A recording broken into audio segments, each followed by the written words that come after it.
Hola, hoy os quiero mostrar otra función que todos conocemos, que todos usamos, pero no todos conocen las posibilidades que ofrece. Si eres un experto, no pierdas el tiempo con este destello, pero si no lo eres, a lo mejor descubres alguna funcionalidad nueva de esta necesaria función. Su utilidad está muy clara, permite reemplazar cadenas de texto, subcadenas o caracteres dentro de una cadena mayor.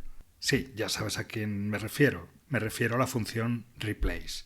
Hasta aquí todo es evidente, pero fijémonos en su estructura. Podemos observar algunos elementos interesantes más allá de cambiar unos caracteres por otros. La estructura obligatoria es la archiconocida. Dispongo de una expresión en la que quiero sustituir algo, una cadena que deseo encontrar y una sustituta. Para el ejemplo, hemos utilizado un fragmento de la ayuda de Microsoft de esta función. En él vemos la palabra string y aparece 3 veces. Si queremos hacer un cambio normal, lo usaríamos como todos ya sabéis, de esta forma. Me ha sustituido 3 veces la cadena. Lo interesante de la función viene en la parte opcional. ¿Por qué?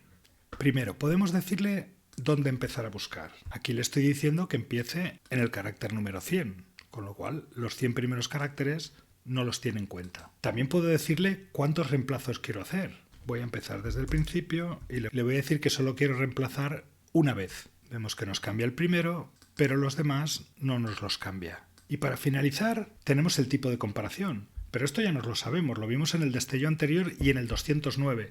Solo te voy a dar una pista. Mira lo que sucede cuando utilizo binary compare, no lo he encontrado, o cuando utilizo text compare. Saca tú tus conclusiones. Espero que te resulte útil en tus desarrollos. Nos vemos pronto.